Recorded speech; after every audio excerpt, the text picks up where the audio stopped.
Professor Jeffers. Oh, hey there. Um, Your equipment here.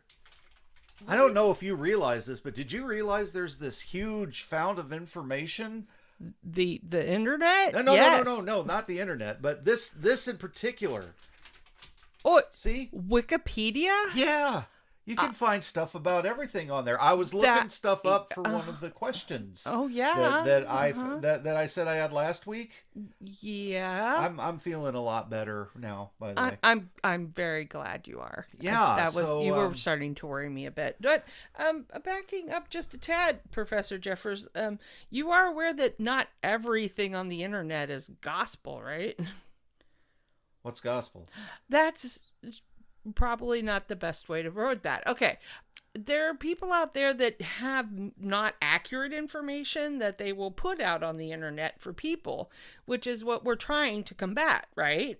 Yeah, why would people do that? That's an excellent question. But what I always call Wikipedia is a good place to start. So you find information and then you go and figure out whether or not that information is accurate from more reputable sources. Oh, like me? Yes. Oh, okay. All right. Well, since you're here, I think I'm ready to answer a few questions that I actually found. Oh, did you get this started also? You have been messing around with my A stuff, little, haven't you? yeah. I'm trying to figure this out so that I can branch out and That's fair. Yeah, okay. Okay. Well, hang on just a second. Let me get this going then.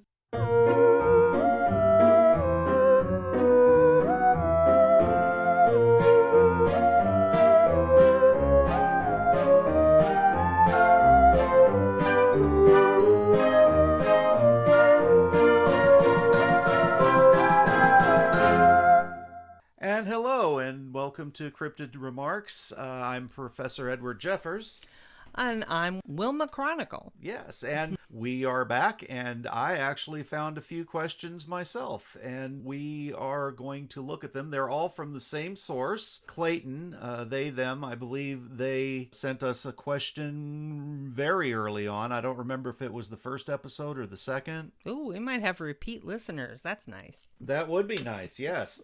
So, we'll just go ahead and get started. I'll start by saying if you have any questions, send them to cryptidremarks.com or on our Discord. You can get to that through cryptidremarks.com. Mm-hmm. We're also on Facebook right now. We do have an Instagram account, and I am not on Blue Sky yet, but I'm thinking about doing that because I want to avoid Twitter. Well, Twitter doesn't exist anymore, and we're going to pretend like the other one doesn't either. Okay, well, that's fine with me. Okay. Well, why don't you go ahead and read the questions? Okay, so the question today is there any valid cryptid information on creepypasta? Yes. Okay. Behind that it says Slenderman, Jeff the Killer, and the Rake, if that helps. What is creepypasta? Okay. Do you remember last time that we recorded I mentioned spooky spaghetti? Vaguely. Yes. Well, turns out that's not what it's called. It's called creepypasta, and get this here. From what I'm finding, creepypasta is any kind of horror-related legend that's been shared around the internet. It started on a thing called 4chan. And wow, that's going back. Yeah, that is going back a bit. And it is a variant of the term that was being used back at the time called copypasta, which was kind of just copy and paste. Yeah. So people started putting these stories online, and they were, fictional, but they were scary stuff, Mm-hmm. talking about cryptids for one thing, but also like ghosts and murders and stuff like that. And they're asking in this question, is any of this stuff valid? So, taking a step back, we did mention the definition of cryptids earlier, and I have a definition here that's slightly different that kind of answers the question for you, and that is a creature or plant whose existence has been suggested but has not been discovered or documented by the scientific community. So aliens don't fall under cryptids?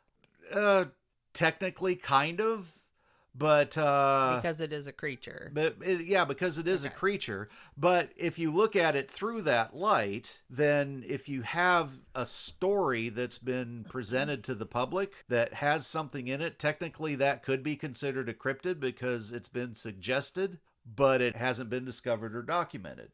So, like Slender Man is technically a cryptid because it's been suggested. Yes, but it has been suggested in something fictional, which means that it is less likely to exist, but that doesn't take away from its cryptid status. Gotcha. And speaking of Slender Man, we mentioned in the Black Stick Men Slender Man, yeah. part about Slender Man, and that there may have been some correlation there, but there's definitely differences because Slender Man is definitely aggressive. Okay. Yes. Sorry, I'm not very familiar with the story, just enough. I mean, I'm not either. I know a little bit about it. It is fictional, so sure. So I have not actually met Slender Man because I honestly don't think he's real. But in a sense, he kind of is because there are stories of people actually killing other people for Slender Man because they believed in the story so strongly. Oh dear. Well, that would make a lot of fictional characters real if people with, say, mental health issues were running around thinking that the fictional stories were actually real. Yeah, and whether or not that makes them real or just makes them real to the person that is affected by this, really, the end result is the same. Fair. Yeah, and so is that real? I mean, to them, yeah. To everybody else, it's real enough when something like this happens. Indeed. Yeah. And there's also little differences, like Slender Man is usually found in the woods, and Black Stick Men, while they're found in the woods sometimes, they're usually found around buildings. And that's not the case for Slender Man. Gotcha. Also, isn't Slender Man usually in a suit? Yes, that is true. He's in the woods. Yeah, and he's just this disproportionately tall guy with very, very gangly arms and legs and a large head, which it meets the description of Black Stick Men, but their behavior's different. Very. Very much so, yeah. And again, I don't really know a lot about it. I just remember seeing people, honestly, dressed as Slender Man for, like, Halloween. Yeah, I've seen that too. And another one that's become popular is the Legend of the Rake, which is basically this humanoid thing that will attack people if it's approached, but tends to leave people alone. Now, whether or not this came from an idea of some kind of hominid that someone found that they approached and attacked them, it's hard to say, but it is pretty heavily put into this fictional situation. Are actual rakes real?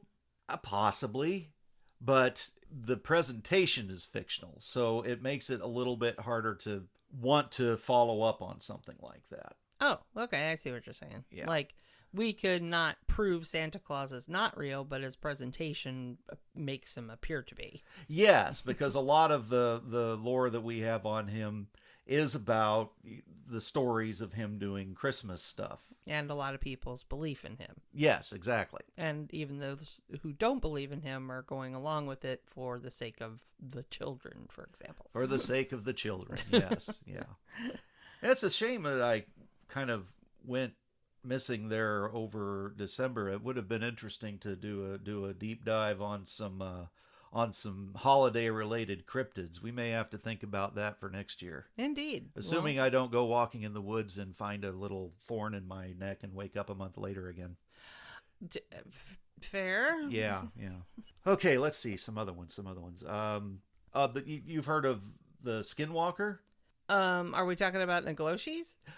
Exactly. Yeah. Okay. You know about Nagloshi. That's impressive. Well, yeah. I watch a lot of X-Files. Okay. Well, Nagloshi are essentially a Navajo legend about healing people that get corrupted and borrow energy from various different animals and can shift into them. I believe it is on Creepypasta where they've taken that and made it something called a Skinwalker. Mm-hmm. Now, I may have actually heard the term skinwalker before creepypasta or anything like that would have come around, but I'm not entirely sure on that. But you do find a lot of tales of the skinwalker Yeah. on creepypasta, but I have not seen anything about Nagloshi or anything like that. Gotcha. Okay. So it's like a bit of cultural appropriation, in that they heard a story and then took it and ran with it. A little bit, yeah. I don't think any of it is with malicious intent. It's more just wanting to make scary stories, sort of thing. Yeah, I would say most cultural appropriation isn't with malicious intent. Yeah. Yeah, okay. Well, conversation for another day. Anyway. Yeah, probably. Okay, what did they say? Slenderman, Jeff the Killer. Oh, okay. I think I did see something about him. He's more of an urban legend. I don't think that he's human. I mean, he wouldn't be a cryptid. Then the Rake. We did talk about the Rake. Oh, you know what might be the Rake is they could be a sleep paralysis demon. Oh. Because there were a couple of stories about rakes coming to people in their sleep and attacking them that way. And also about how they kind of reproduce by spitting spores down people's throats and having them kind of... You've seen the movie Alien? Oh, yeah. That's gotta be painful. Kind of similar to that, but... Yikes. Yeah. And I don't know of any creature, either cryptid or animal, that reproduces. You know what? I say that and then I think about insects, and so never mind. That is definitely not the case. Reproduces through the digestive system? Well, just by laying eggs inside something and then have them come out. That happens a lot, actually. Sure. Now that I'm thinking about that. So, parasites and such. Yeah. Now, this whole thing, though, it can be a little bit harmful to cryptid-human relations, and I'll tell you why. There was a story that I read about something called the Cave Children, and it was a really well-written story. It was highly disturbing, but the problem is that it's the type of thing where it places cave-dwelling hominids kind of in a bad light. I'm not saying all of them are friendly and will have you over for tea or something like that, but it really doesn't do a lot towards building up bridges between humans and cryptids. And the story was obviously fictional. Okay. But it's just gonna scare people. Most of creepypasta is approached from a fictional standpoint. Yeah. So. And, people try to convince people of these things being real. And I've even seen a few videos online of people saying, hey, I found a rake, and it's just like, sure. Maybe you did. Maybe you're faking it. I don't know. It's hard to tell. Maybe they don't know. Yeah, maybe not. Well, let's go ahead and move on to the second question then, because I think it does tie into the first a little bit, but we can talk about it outside of creepypasta as well. But anyway, go ahead and read that one. Okay, so Clayton's second question is, how do cryptids feel about fake cryptid stories? Right. So, I mean, obviously it's different for different individuals and even for different classifications of cryptids. I can really only speak partially for a few of the ones that I know.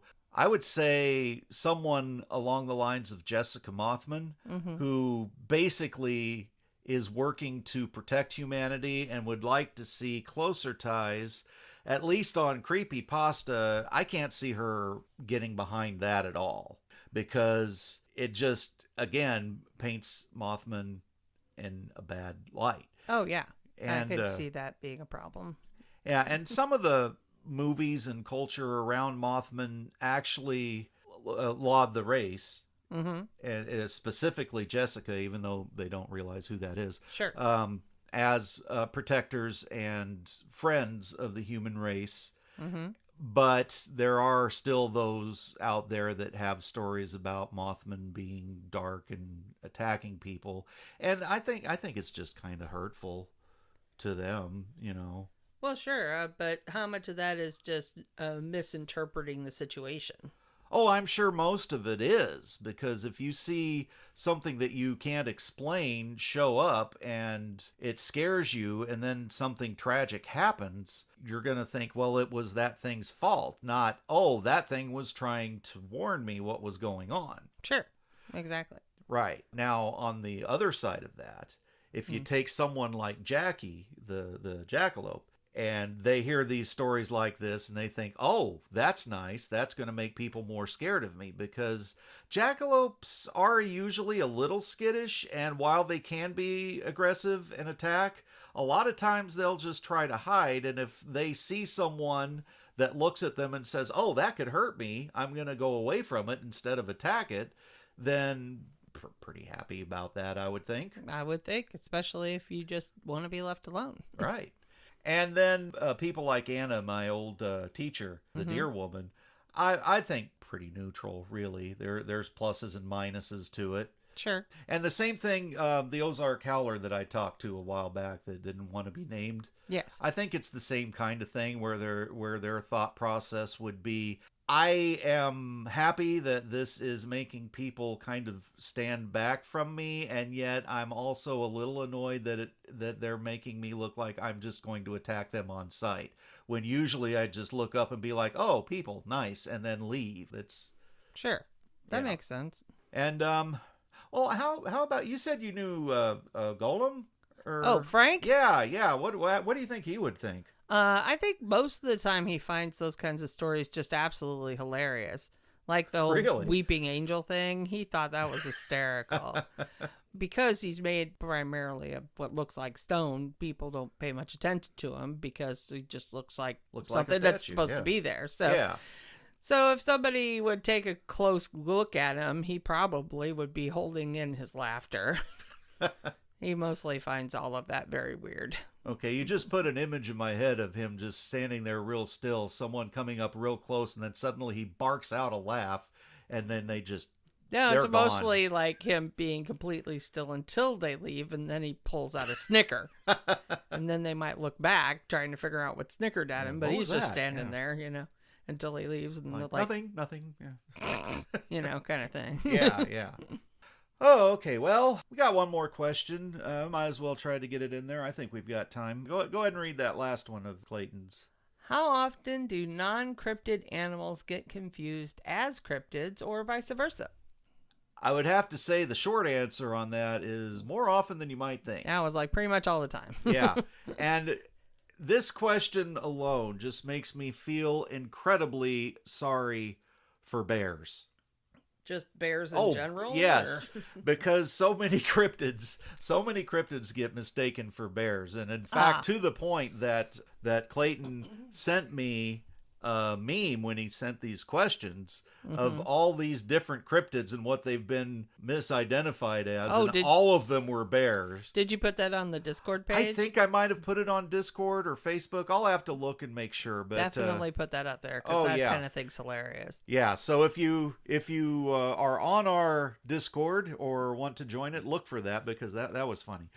There was actually a guy a while back, I want to say it was like in the 2000s, that had a show that basically he would go out and try to find these cryptids that were legends of old, and he'd hear stories from the locals about these things that they couldn't explain, and he would go out and find them and try to prove either their existence or where they came from, where the theory came from.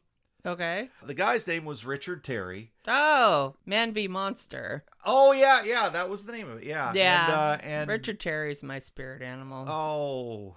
Speaking of cultural appropriations. I'm sorry, I'm supposed to be referring to those guys as Patronuses now. Richard Terry is my Patronus, because he has good intentions, but he pulls it off very oddly. It's an entertaining show to watch if you could dig it up, because it's been a while. It is fun to watch him work, and it was fun. It was just fun. Yes. Not sure all of his methods were 100% the best way to go. But I mean, what do you do when you're out there just a guy trying to find all these things? I know. I always tell people, if you want to know the secret of the Richard Terry soup, watch the one about the bat. That was, because it's like, hi, I don't know what this is. And anybody who knows anything about animals goes, that's a vampire bat. And he goes, let's go find it. And I'm like, you're going to go find the bat. No, it's a huge bat that could take off your head or something. And you're just like, it's a vampire bat, Richard. But the way he approached everything was just epic. I love that episode. Yeah. Oh, okay. So specific ones. Let's see. We talked about the Ozark Howler. Yes. He I don't know how he gets tagged as a bear. He looks a lot more like a cat to me, but a lot of people say, "Oh, that's a bear," That was just a really big cat. I mean, yeah, and he has been misidentified as large cats as well. But down in the Ozarks, they have mountain lions, so maybe it was them trying to figure out, between the bears and the mountain lions, which one he looks more like. You know what I mean? Oh, because that, they're that both makes in sense. the Ozarks. Yeah, exactly. I think one of the funniest ones is that now a lot of people are saying that some of the photos of the Loch Ness Monster and similar monsters were sticks. This would be a pretty big stick, though. Yeah. I mean, they're not. And one of them is in the middle of the water. Yeah. So how did floating driftwood? Yeah, they're floating saying, driftwood some of them. Vertically. I'm just how? I am not here justifying them saying that. I'm just saying I've seen the stories of them saying, "Oh no, yeah, that's just a stick." Well, I mean, it's a stick with a head. Yeah. And it's a blurry image. I understand, and you want to answer the question because you don't want it to be. Yeah, you don't want it to be like, nope, they're just gonna think it's a stick until we say no, it's not a stick. What's that one test when something is it's too unreal and you don't want it to be real? Oh, is that the Uncanny Valley? Uncanny Valley. Yeah. That's what it was. Yeah. I'm like going, that's just an Uncanny Valley experience. You're just like, you know what that was? That was a stick. Yeah. I think there's a lot of people using that. Sure. To justify what they've seen when they don't know what they've seen. It's like, oh, that's definitely this. And in the back of their mind, they're like, that's not what that is. Yeah, but I got to convince myself. You know what that was? It was a bear. Yeah. It's just a straight up bear. Yeah. Now, that doesn't happen all the time. No. Because the chupacabra, mm-hmm. Don't get me wrong. I'm not saying chupacabra aren't real, but they are proving that a lot of the sightings of them were actually dogs that had mange really bad. Oh. And I could see that being, because I've seen dogs with mange and that's pretty gruesome. Yeah. And I mean, they look similar to chupacabra when they reach that stage, and they kind of adopt some of the same behaviors because they are literally dying at that point. Sure, and they got to be really uncomfortable and nobody's paying attention to them, so they're looking for food. I can get that. Yeah. Oh, and then there's things like the Jersey Devil that it's hard to tell. Some people think that it's a goat, some think bat, some think horse. It's such a weird looking thing, But isn't that the sort of the way the Jersey Devil plays their game, in that they want to be confusing, so they just present themselves a little differently all the time? I don't know. The art of deception, sort of the basis of the Jersey Devil's whole gig. I've never really talked to them. Yeah, that's fair. Be completely honest, maybe they're just being evasive. I don't know. Yeah, I mean, it's not like I've ever actually actively sought them out either. But I've been in New Jersey. I just haven't seen them. Yeah. Probably for a reason. Yeah, that kind of same conglomeration just kind of reminds me of the platypus, which is something that people used to think was a cryptid because they were just like, there is no way that is real when someone would describe it to them. Yeah. And then photography came along, mm-hmm. and they got proven as an animal, mm-hmm. and people were just like, oh no, that can't possibly exist. But, I mean, but there it is. It is an evolutionary bizarre cul-de-sac to be in. Yeah. The platypus. Yeah. It's not just weird looking animals that happens to. The mountain gorilla was a cryptid for a long time. And people would talk about, oh yeah, up in these wooded hilly areas, there's these huge humanoid hairy things up there. And they'd report these back, and the populace would be like, no, that's silly. That can't be real. And then eventually they were found, and they lost their cryptid status. I think they're still pretty upset about that. I mean, I would wait. They're upset that they lost their cryptid status. Yeah. Oh. I mean, it's a good way to stay hidden from humanity is to be a cryptid, you know. I wonder what they think of Jane Goodall then. But she was chimpanzees. Yeah. I was thinking of the other lady. But no, I'm just thinking of when you're talking about evolutionary cul-de-sacs, when you're in a place like a platypus, which doesn't seem like it should exist because it's a mammal that lays eggs and has poisons and all this other stuff, versus just a giant ape, which clearly does exist, but they just didn't think they existed in that area. Right. And then let's see, other cryptids, former cryptids that were just animals. One that kind of lost a little status when they actually found it was the Komodo dragon. Oh? Because people used to think that dragons were fire-breathing giant lizards that could fly, and then they found the giant lizards that basically walked around on land and had disease mouth instead of fire. And was it just a giant lizard? Yeah, and they got they kept the dragon name but just tacked Komodo on the front of it because that's a dragon. And it's kind of sad because other dragons. Oh wait, never mind. What? Yeah. Also kangaroos. Going to Australia, they were cryptids for a while. Yeah, but like half of Australia's cryptid for a while, wasn't it? Yeah. I mean, let's go to a place where literally everything can kill you. Well, let's say the grass can kill you. This place doesn't exist. Yeah, it does. Yeah, to be fair, I mean, they were cryptids to people that weren't indigenous in Australia. To the area. Yeah. I'm sure the locals before, England sent criminals over there, we're fine with because they seen them all the time. But English people were like, there's no way that exists. I get that. Oh, and people from Australia, we love you.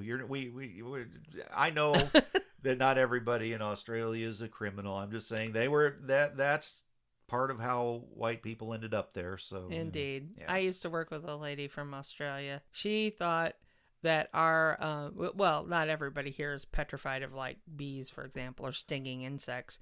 And there was another lady in the office that completely lost her mind when she saw a bee, and the Australian lady was just laughing hysterically because she was like, it's just a bee, we're like, yes, but it's a big one with the stingers. And she's like, whatever, and laughing in a corner. It was hysterical. Yeah. I mean, a big part of it is perspective, and that's why I'm hoping that a different perspective might help people calm down a little bit around a lot of the different cryptids and indeed, animals too, for that matter. Yeah. Oh, and one of the big ones, and this one's one of my favorite ones, is the Leviathan and the Kraken, and how for centuries, even millennia, people thought they were just these horrible beasts.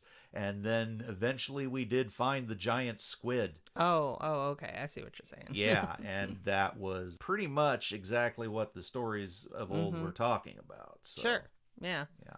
And there's stories of Leviathan going back millennia. Sure. So because humans in and of themselves have been at least ocean worthy for that long. Oh yeah. I mean, even just floating around on the primitive boats that were little more than some sticks lashed together. No, I was thinking more of like Vikings making it to Greenland kind of thing. Oh yeah, that was a little later on than that, but yeah. Those Vikings, they can make a good boat. Indeed. Yeah. And had initial navigation abilities, which nobody else had worked out in Europe anyway. Yeah. I am less familiar with Asia. Yeah. I think that's fairly accurate. At least, Europe-wise. Yes. Anyway, those are the questions that we have today. Think we're about done with that. Like I said earlier, feel free to look us up at cryptidremarks.com. Check out our Discord, our Facebook account, our Instagram. Instagram. Yes, and if we do jump onto Blue Sky, I'll let you know. I haven't done that just yet. Oh, and we're still looking into possibly doing YouTube, but that has a lot has happened recently, and I just haven't gotten to that. That's fair. Yeah. Well, thank you for listening. Contacting our web guru about that. Yeah, well, we should do that. You've been listening to Cryptid Remarks. The part of Professor Edward Jeffers was played by Jeffrey Morton. The part of Wilma Chronicle was played by Kimberly Morton. All music was written by Ruben Fansler. Sound editing by Jeffrey Morton and Ruben Fansler. Our web guru is Aaron Milosic. If you have any questions you would like us to cover, contact us at cryptidremarks@gmail.com or link to our Discord through cryptidremarks.com. Thank you for listening. And don't worry, I probably don't exist either.